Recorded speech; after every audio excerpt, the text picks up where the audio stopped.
When you first got on the trading desk at Bear Stearns in the late 70s or mid 70s, were you shocked by how little actual understanding of mathematics that the traders comprehended?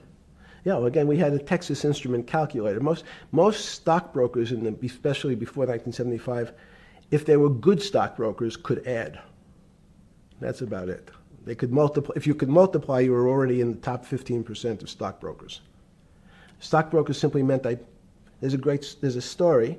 When I went to the first person, I had no money. And I said, how much money do you make a year? And he said, $400,000. Impossible. I'm making $10,000. That's probably more than your family had made in his entire existence. Yes. And he makes it in a year. I said, what do you do? And he said, it's too complicated for you to understand. Which is what the main thrust of Wall Street people, they want to tell you it's too complicated.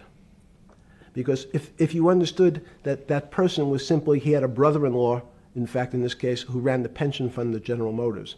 His brother-in-law would call him and say, buy 1,000 IBM. He'd hang up the phone, he'd write it out on a ticket and walk it to a window. That was his entire skill set. Hello, write what my brother-in-law says, walk it to a ticket window. Give me an example when you were on the trading desk in the early days at Bear Stearns of a time that you felt either complete uncertainty or you saw total panic, where something was happening that people couldn't foretell and that they were like in an airplane cockpit where it's going wrong.